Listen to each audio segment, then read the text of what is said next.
And check out the view from the CTV Skywatch camera looking out to the northeast there. Partly cloudy skies right now. 4 degrees is where we're at. That is our daytime high. We've been there since 3 o'clock this afternoon. Minus 14 was our low at 5 a.m. this morning. And boy, I noticed it was a little chilly when I went out to fill up the bird feeders. Those poor little birds are so hungry at this time of year, but it was a little chilly out there. Temperatures all over the province. You know, some areas have popped up. 4 degrees here in Lethbridge. You got 0 in Calgary, and then you've got some minus values as well. So that's just that mix of air.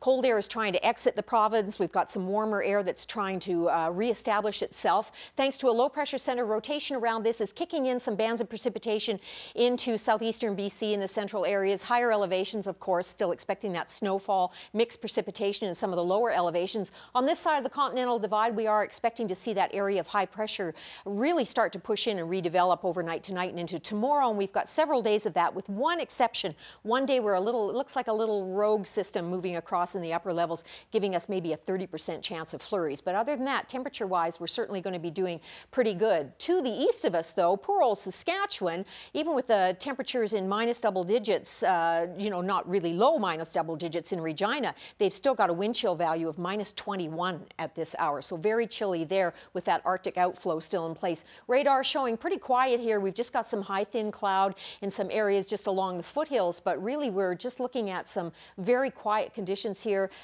Windy conditions, of course, and as I said to Alyssa, we're expecting that wind tonight to be up and down, and then tomorrow we're expecting some pretty strong gusts in the afternoon, and then it looks like it's going to taper off and quiet down as we head towards the weekend. Less wind, more sunshine, and like I said, that one day where we could see the odd little flurry. So you see there's quite a bit of mixed precipitation at the lower levels in BC, and we are expecting that rain-snow combination for you folks in the Cranbrook area. And then you've got higher elevations looking at that snowfall, and then as you get into Friday, some of that is just going to skip across into the foothills north of us along the Continental Divide, and we do have that band of cloud that may be dropping a little bit of precipitation in the Calgary area. Forecaster wants to put it into Lethbridge. I don't think that's going to happen because we do have that developing area of high pressure, but we'll keep an eye on that for you tomorrow. We've got freezing rain in St. John's right now. Now, the big low pressure center that was really impacting much of eastern Canada is trying to exit the country. So we've just got the warnings out for heavy snowfall, the very extreme eastern edge of the Maritimes and into Atlantic Canada.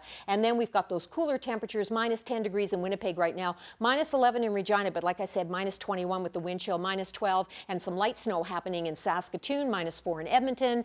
It is a sun and cloud mix on the coast in Vancouver. They did have some spotty showers earlier today, and also have some blowing snow up north in Whitehorse. Well, Dempster is under blizzard conditions in the Yukon, so Whitehorse is picking up some of that blowing snow right now. And there was a sun and cloud mix earlier today in Yellowknife and some blowing snow as well. East Kootenay, you're looking at mainly cloudy skies tonight with that chance of flurries. Tomorrow you'll have cloudy conditions with some sunny breaks, but that chance of flurry activity turning into afternoon showers. So a real mixed situation for you. Crow's Nest Pass mainly clear tonight. Windy tonight down to minus 4. Sun and cloud for you tomorrow. 2 degrees for a daytime high. And of course, windy.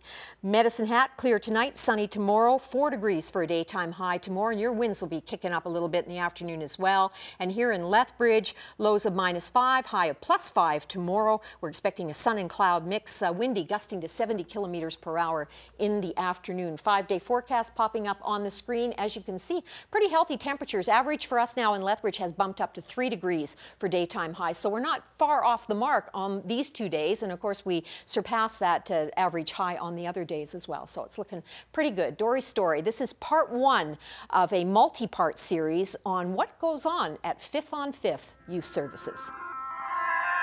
You've driven past it hundreds of times, but do you know just how much good work is going on within those walls?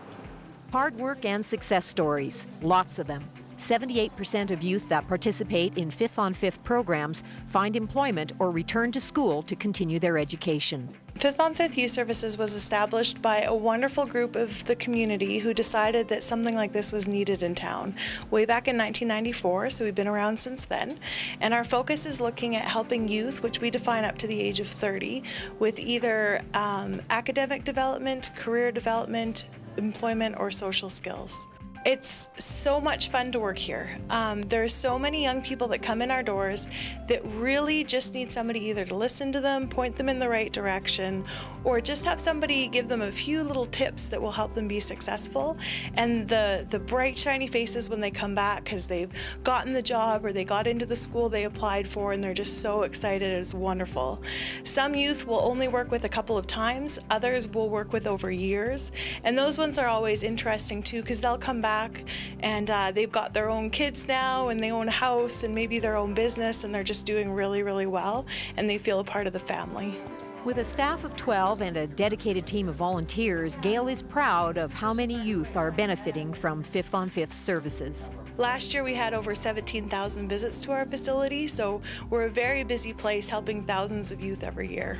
Next week, we'll meet some amazing volunteers. Dory's Story, sponsored by Langenberg Optical, voted best of the best for 2012.